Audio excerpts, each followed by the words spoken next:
और फिर से आपके सामने मौजूद है जहां पर देश दुनिया की ताजा बड़ी अपडेट में आपको बताएंगे। हरियाणा के अंदर हजारों की संख्या में किसानों ने अपने नेताओं के नेतृत्व में हिसार में पहुंचकर जमकर विरोध किया है और बाद में किसानों की एकता के कारण बड़ी जीत हासिल हुई और प्रशासन ने सभी केस से वापस लेने का बड़ा ऐलान कर दिया है। आपको बताएंगे आखिर ये आंदोलन कैसे सक्सेसफुल हुआ है और इस पूरे आंदोलन को लेकर किसानों ने क्या रणनीति बनाई थी। उसी के साथ में आपको बताएंगे सरकार को सबसे पहले किसानों के सामने क्यों झुकना पड़ा है। इसी के साथ में चलेंगे एक और बड़ी अपडेट की तरफ जहाँ पर राकेश टिकैत ने हिसार में जाकर किसानों के आंदोलन को लीड किया और इस दौरान कई सारे और किसान नेता भी मौजूद रहे। इसी के साथ में एक और बड़ी अपडेट में आपको बताएंगे कि हिसार से हल्ला बोलने के बाद किसान नेताओं ने 2024 तक आंदोलन जारी रखने को लेकर भरी है हुंकार। इसी के साथ में आपको बताएंगे बीजेपी और जननायक जनता पार्टी का नए तरीके से किया जाएगा बहिष्कार। महापंचायत ने बड़ा फैसला लिया है और इसी के साथ में एक और बड़ी अपडेट में आपको बताएंगे कि भारतीय जनता पार्टी के सहयोगी पार्टी जो बिहार में बीजेपी का समर्थन कर रही है उसने प्रधानमंत्री नरेंद्र मोदी को लेकर दिया है ऐसा बयान, जिसके बाद एनडीए में 2 फूट देखने को मिल रही है। प्रधानमंत्री को लेकर सीधे विपक्ष नहीं बल्कि बीजेपी के अपने समर्थक निशाना साध रहे हैं। इसी के साथ में चलेंगे एक और बड़ी अपडेट की तरफ जहां पर सोशल मीडिया ने मोदी सरकार को आईना दिखाया था, जिसके बाद दिल्ली पुलिस की तरफ से स्पेशल सेल ने रेड मारा है। दोस्तों इसके साथ में चलेंगे सारी बड़ी अपडेट की तरफ, सभी बड़ी अपडेट आप तक पहुंचाएंगे। लेकिन उससे पहले अगर आप भी देश के अंदर चल रहे किसानों के आंदोलन का करते हैं पुरजोर समर्थन और तीनों कृषि कानून को वापस करने की मांग करते हैं तो इस वीडियो को लाइक करके लाल बटन दबाकर चैनल को सब्सक्राइब करके घंटे को दबाकर कमेंट बॉक्स में जय जवान जय किसान किसान एकता जिंदाबाद जरूर लिखिएगा। चलते हैं पहली और बड़ी अपडेट की तरफ जहां पर आपको बता दें कि संयुक्त किसान मोर्चा की तरफ से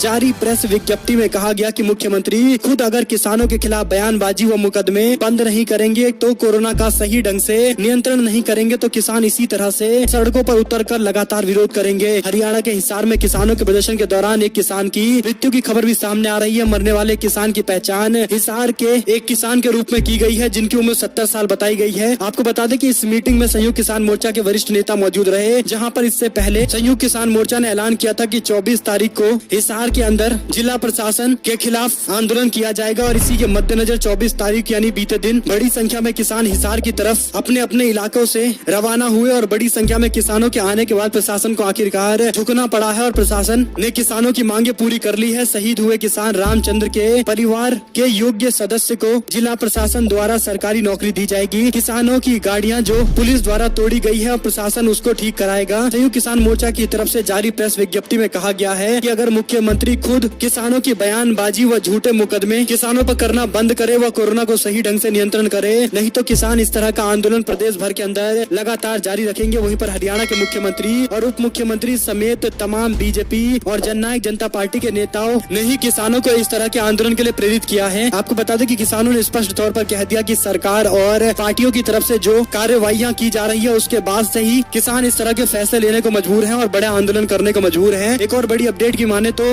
हजारों की संख्या में किसानों के हिसार पहुंचने के बाद प्राथमिकी दर्ज जो पहले की गई थी उन्हें वापस लिया जाएगा, इसका भी ऐलान किया गया है। वहीं पर हरियाणा के हिसार पहुंचे राकेश टिकैत ने भी ऐलान करते हुए कहा गया कि हम आ गए हैं तो सारे केस निपटा के जाएंगे। यानी अपने दृढ़ संकल्प को लेकर किसान काफी ज्यादा इस आंदोलन में मजबूत दिखाई दिए और किसानों की एकजुटता के कारण ही आखिरकार प्रशासन को अपने पुराने फैसले पर पलटी मारनी पड़ी है। और एक और अपडेट की माने तो हिसार में किसानों के हल्ला बोल के बीच राकेश टिकैत ने एक बड़ा हुंकार भरते हुए कहा कि दिक्कत कोई हमें है नहीं, यहाँ पर छाव है, 2024 तक बैठेंगे। हरियाणा के हिसार के अंदर सोमवार को किसानों ने जोरदार विरोध प्रदर्शन किया और इस दौरान भारतीय किसान यूनियन के नेता राकेश टिकैत ने कहा कि किसानों का आंदोलन खत्म होने वाला नहीं है, यहाँ आंदोलन 2024 तक चलेगा, यहाँ कोई दिक्कत नहीं है, छाव है, किसान यहीं रहकर आंदोलन करेंगे। उधर किसानों के प्रदर्शन के चलते हिसार में बड़ी संख्या में पुलिस बल तैनात की गई थी। जानकारी के मुताबिक जिले के अंदर पिछले सप्ताह शनिवार को पुलिस और किसानों के बीच में हिंसक झड़प के मामले को लेकर पुलिस की ओर से 300 से ज्यादा किसानों पर मामला दर्ज किया गया था। इसके बाद किसानों ने विरोध प्रदर्शन कर फैसले को वापस कराया है। साथ ही साथ आपको बताते चले कि भारतीय जनता पार्टी और जननायक जनता पार्टी का अब नए तरीके से किया जाएगा विरोध। किसानों ने बड़ा ऐलान किया है। कोई ये समझ नहीं पा रहा कि किसानों का आंदोलन अभी तक खत्म क्यों नहीं हो पा रहा। इसका केवल एक कारण है कि भारत में इतना बड़ा आंदोलन आज तक नहीं चला है, लेकिन किसानों के आंदोलन ने जो हौसला दिखाया है, जो एक सत्य के लिए परिश्रम की जा रही है, उसकी क्या ताकत होती है, ये खुले तौर पर भारत के एक एक जनमानस के सामने आ गया है। केंद्र की मोदी सरकार के लिए भी ये आश्चर्यजनक आंदोलन है जो लगातार 7 महीने कुल मिलाकर होने वाले हैं और जारी है और 6 महीने से लगातार तो दिल्ली और उसके आसपास के बॉर्डर पर आंदोलन चल रहा है और किसान संगठन अपने आंदोलन के अपने पुराने स्टैंड पर कायम है। जब तक मोदी सरकार तीनों कृषि कानून को रद्द नहीं कर देती तब तक आंदोलन जारी रहेगा। ये बात लगभग हर दिन किसान नेता कैमरे पर आकर बोलते हैं। इसी आंदोलन के क्रम में हरियाणा के अंदर किसानों ने एक अनोखा फैसला लिया है। किसानों का स्पष्ट रूप से कहना है कि अब वो वह किसी भी घर के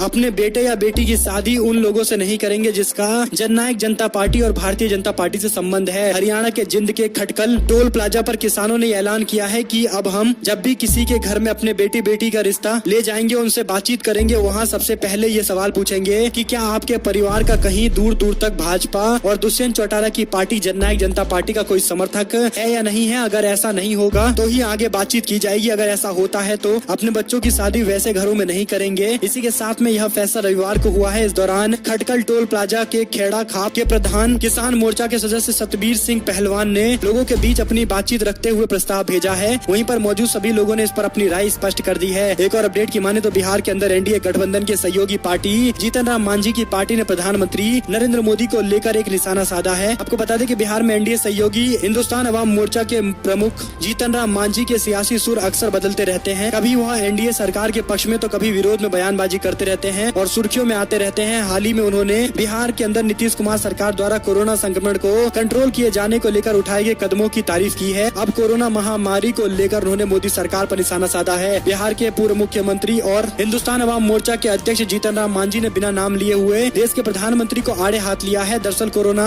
वैक्सीन लगाए जाने और टीकाकरण सर्टिफिकेट पर प्रधानमंत्री की तस्वीर होने को लेकर उन्होंने तंज कसते हुए कहा कि वैक्सीन के सर्टिफिकेट पर यदि तस्वीर लगाने का इतना ही शौक है तो कोरोना से हो रही मृत्यु सर्टिफिकेट पर भी तस्वीर लगाया जाना चाहिए, यही न्याय संगत होगा। उनका कहना है कि कोवैक्सीन का दूसरा डोज लगाए जाने के बाद मुझे सर्टिफिकेट दिया गया जिसमें प्रधानमंत्री की तस्वीर है। देश में संवैधानिक संस्थानों में सर्वश्रेष्ठ देश के राष्ट्रपति हैं, इस नाते सर्टिफिकेट पर उनकी तस्वीर होनी चाहिए या फिर राज्य के मुख्यमंत्री की तस्वीर होनी चाहिए। प्रधानमंत्री की तस्वीर मुझे समझ में नहीं आती है। कुल मिलाकर उन्होंने ये सवाल खड़ा किया है। देखते हैं इस पर बीजेपी की ओर से क्या प्रतिक्रिया सामने आती है। वहीं पर टूल किट केस मामले को लेकर दिल्ली पुलिस की स्पेशल सेल ने ट्विटर के दफ्तर पर रेड मारा है। दरअसल दोस्तों दिल्ली पुलिस के स्पेशल टीम ने कांग्रेस के कथित टूल किट मामले को लेकर दिल्ली और गुरुग्राम स्थित इंडिया ट्विटर के दफ्तर पर पहुंची है, जहां पर जाकर छानबीन की गई है और ट्विटर को नोटिस देने के लिए ट्विटर कार्यालय पर दिल्ली पुलिस गई है, क्योंकि यह पता लगाना चाहते थे कि नोटिस देने के लिए सही व्यक्ति कौन है। आपको बता दें कि भारतीय जनता पार्टी के नेता संबित पात्रा को खुले तौर पर झूठ फैलाते हुए पकड़ा था ट्विटर ने और मैनिपुलेटेड बताकर बीजेपी नेताओं की पोल खोल दी थी और प्रोपोगेंडा को पूरी तरह से ध्वस्त कर दिया था। जिसके बाद बीजेपी के अपने नेताओं ने भी ये मान लिया कि मोदी के हाथ से अब ट्विटर जैसे सोशल मीडिया अकाउंट निकल गए हैं आगे और मोदी की बात भी नहीं मानते हैं। जिसके बाद दिल्ली पुलिस के स्पेशल सेल के द्वारा की गई इस कार्रवाई को से जोड़कर देखा जा सकता है और कहीं न कहीं इस पर गंभीर सवाल जरूर खड़े होते हैं, जिस पर जवाब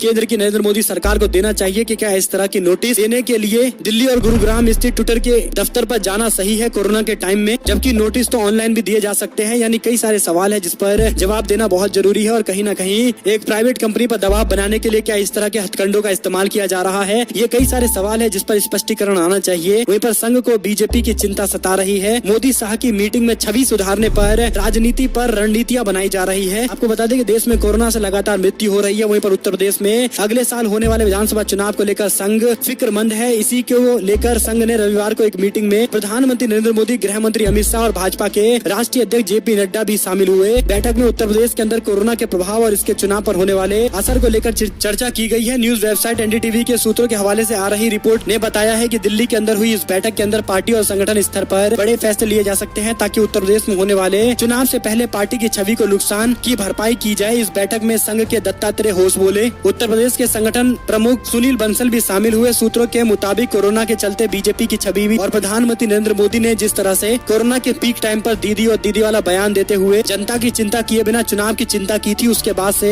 नरेंद्र मोदी की छवि पर काफी ज्यादा असर पड़ा है। भाजपा को फिक्र है कि मोदी के खराब छवि के कारण शायद उत्तर प्रदेश में बीजेपी को भारी नुकसान हो सकता है और इसीलिए अपने डेंट को रोकने के लिए इस तरह की मंत्रणा की जा रही है। हालांकि क्या कुछ निकल कर सामने आएगा, इसकी अपडेट तो जल्द ही आएगी, जिसकी अपडेट आप तक लगातार पहुंचाते रहेंगे। वहीं पर सुदर्शन न्यूज चैनल ने फिलिस्तीन पर इजराइल के हमले का समर्थन करते हुए एक कार्यक्रम बिंदास बोल में सऊदी अरब की एक मस्जिद पर मिसाइल दागते हुए दिखाया था। ऐसा करने के लिए न्यूज चैनल के रूपांतरित ग्राफिक का सहारा लिया था। चैनल के प्रधान संपादक सुरेश चौहान ने शो में कहा था कि इजराइल का समर्थन कर रहे हैं क्योंकि वह अपने दोस्त और दुश्मनों को पहचानता है, जिहादियों को सही तरीके से ठिकाने लगाता है। हेट स्पीच और मुस्लिम विरोधी खबरें प्रचारित करने को लेकर हमेशा से चर्चा का विषय बनने वाले सुरेश चौहान को लेकर ये बड़ी अपडेट है, जहां पर बिंदास बोल कार्यक्रम में न्यूज चैनल के प्रधान संपादक सुरेश चौहान खुद इस कार्यक्रम को कर रहे थे और भड़काऊ बयान दे रहे थे। सुदर्शन न्यूज के ने फिलिस्तीन के अंदर इजराइल पर हुए हमले को लेकर भी खबर चलाया और यह कार्यक्रम सऊदी अरब के मदीना स्थित अल मस्जिद अन नवाबी पर मिसाइल दागते हुए दिखाया गया। ऐसा करते हुए चैनल ने रूपांतरित ग्राफिक का सहारा लिया। चैनल के प्रधान संपादक सुरेश चौहान ने शो में कहा कि इजराइल का समर्थन करे क्योंकि वह अपने दुश्मन और जिहादियों को सही तरीके से हत्या करता है। आपको बता दें कि इस तरह की खबरें फैलाना और खुले तौर पर मीडिया चैनलों में दिखाना हेट स्पीच के अंदर आता है और कहीं न कहीं इस पर कार्रवाई होना बेहद जरूरी है ताकि इस तरह के प्रेसिडेंट बने और ऐसा कोई भी काम कोई भी व्यक्ति अपने स्तर पर ना करे जिससे समाज के अंदर विद्वेष फैले। वहीं पर कोविड संबंधित योजना के लाभ के लिए प्रवासी कामगारों के पंजीकरण प्रक्रिया बेहद धीमी है। अदालत ने ये बात कही है। संविधान की व्याख्यान करने वाले सुप्रीम कोर्ट ने 3 मानव अधिकार कार्यकर्ताओं की ओर से दाखिल किए गए आवेदन पर सुनवाई की है, जिसमें प्रवासी कामगारों को खाद्य सुरक्षा, नकदी हस्तांतरण, परिवहन सुविधा तथा अन्य कल्याणकारी योजना का लाभ मिलना सुनिश्चित करने के लिए केंद्र सरकार को दिशा निर्देश जारी किए हैं और राज्य सरकार को भी अनुरोध किया है। इसी के साथ में औषधि नियंत्रण जांच करने के लिए गौतम गंभीर को कोविड-19 की दवा कैसे मिल गई, हाईकोर्ट ने सवाल उठाया है। दिल्ली हाईकोर्ट ने कहा कि भाजपा के सांसद गौतम गंभीर अच्छी मंशा से दवाई बांट रहे थे, लेकिन महामारी के बीच में उनके द्वारा उठाए गए इस कदम को अदालत ने जिम्मेदाराना व्यवहार नहीं मानती है। कोर्ट ने आम आदमी पार्टी के 2 विधायकों के खिलाफ भी जाँच के आदेश दिए हैं। आपको बता दें कि सवाल ये खड़ा होता है कि जिस दौर में किसी के पास वैक्सीन और दवाइयाँ नहीं थी, उस दौरान गौतम गंभीर को इतनी बड़ी मात्रा में दवाइयाँ कैसे मिल गई, जिस पर कोर्ट सुनवाई कर रहा है। और एक और अपडेट की माने तो उत्तर प्रदेश बिहार की कानून व्यवस्था पर सोशल मीडिया पर पोस्ट करने वाले क्लर्क को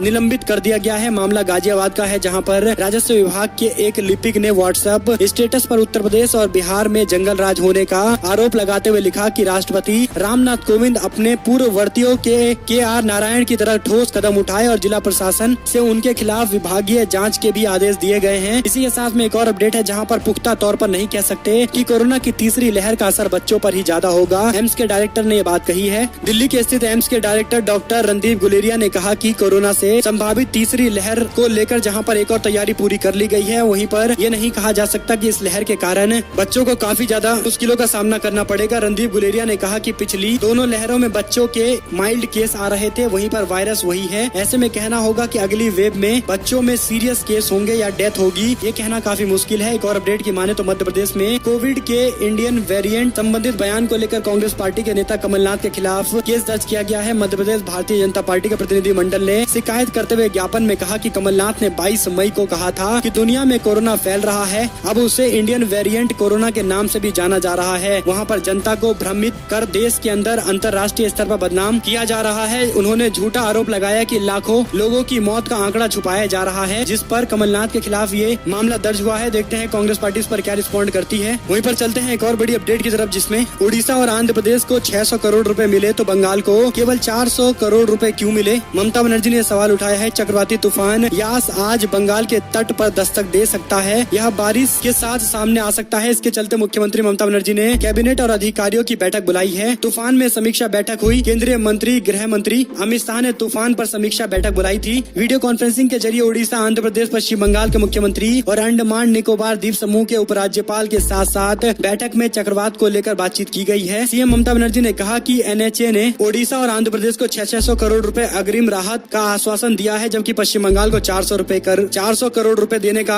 आश्वासन दिया है। यह भेदभावपूर्ण है। उत्तरी आंध्र प्रदेश, उड़ीसा और पश्चिम बंगाल के तट पर अलर्ट जारी है। चक्रवात वास इस वक्त बालेश्वर से लगभग 650 किलोमीटर दूर दक्षिण पूर्व में है और उत्तर दिशा में उड़ीसा के तट की ओर आ रहा है। 25 मई की सुबह तक तूफान प्रचंड चक्रवात तूफान में बदल सकता है और 26 मई की शाम तक बालासोर मेदिनीपुर पहुंच जाएगा। इसको लेकर भी कड़ी तैयारियां की गई है। एक और अपडेट की माने तो कोरोना को लेकर भूटान के प्रधानमंत्री ने चिंता जाहिर करते हुए कहा कि वायरस को नहीं रोका गया तो ये हमको खत्म कर देगा। कोरोना महामारी के बीच में भूटान के प्रधानमंत्री लोटे शेरिंग ने चिंताजनक बयान दिया है। प्रधानमंत्री ने कहा कि देश में कोविड के खतरे को देखते हुए यदि अभी कोरोना वायरस को काबू नहीं किया गया तो हम खत्म हो जाएंगे। इसी के साथ में एक और अपडेट है, जहां पर बंगाल में हार के बाद अब उत्तर प्रदेश के अंदर भी बीजेपी अलर्ट हो गई है। दिल्ली में आरएसएस बीजेपी के नेताओं के बीच मुलाकात हुई है। एक और जानकारी की माने तो एक अनजान कंपनी जो भारत में लगाना चाहती है 36 लाख करोड़। अमेरिका की एक कंपनी लैंडोमस रियल्टी वेंचर ने कहा है कि भारत में 50,000 करोड़ डॉलर का इक्विटी निवेश करना चाहती है। ये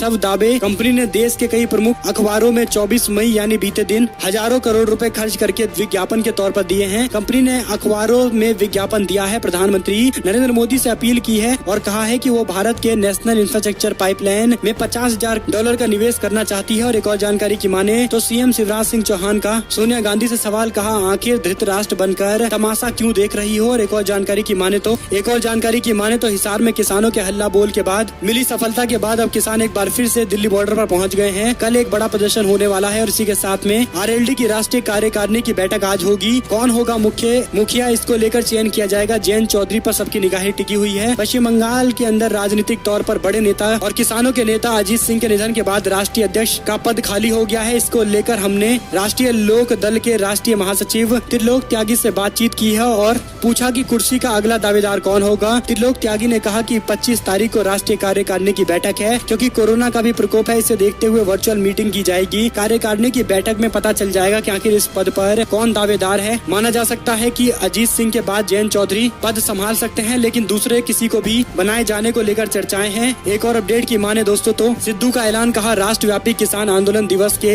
एक दिन पहले अपने घरों के दीवार पर काला झंडा फैलाकर कराएं विरोध, जिसको लेकर कांग्रेस पार्टी सहित 12 विपक्षी दलों ने भी समर्थन किया है। ऐसे में कांग्रेस पार्टी के नेता नवजोत सिंह सिद्धू भी किसान आंदोलन में खुलकर सामने आ गए हैं। उन्होंने ऐलान किया है कि वह अपने दोनों घर में आज यानी 25 मई को 9 बजे काला झंडा लगा चुके हैं और इसके साथ ही उन्होंने लोगों से किसान आंदोलन का समर्थन करते हुए झंडा फहराने की बात कही है, काला झंडा फहराकर विरोध करने की बात कही है। एलोपैथिक बयान विवाद, ट्विटर पर अरेस्ट रामदेव ट्रेंड हुआ है। कांग्रेस पार्टी के दिग्विजय सिंह ने रामदेव बालकृष्ण की जोड़ी को ठग करार दिया है और इसी के साथ में आपको बता दें कि मुंबई के पूर्व पुलिस कमिश्नर परमबीर सिंह को हाईकोर्ट से राहत मिली है। गिरफ्तारी पर रोक लगा। एलोपैथिक विवाद को लेकर अपने बयान को वापस लेने के बाद बाबा रामदेव ने आईएमए दवा कंपनियों से 25 सवाल पूछे हैं। वहीं पर टर बनना डॉक्टर 1000 डॉक्टर कोरोना की डबल वैक्सीन लगाने के बाद मर गए। बाबा रामदेव का एक और वीडियो सोशल मीडिया पर वायरल हो रहा है, जिसमें वह खुले तौर पर एलोपैथी के इलाज के प्रति विद्वेष की भावना फैला रहे हैं। कुल मिलाकर स्टूपिड साइंस बोल रहे हैं, जो दुनिया भर के अंदर मेडिकल साइंस में सबसे ज्यादा प्रोग्रेसिव जो साइंस है, उसके खिलाफ बाबा रामदेव के बयान को लेकर लोगों ने चिंता जाहिर कर दी है। आपको बता दें कि बाबा रामदेव अपने आयुर्वेद के प्रमोशन के साथ साथ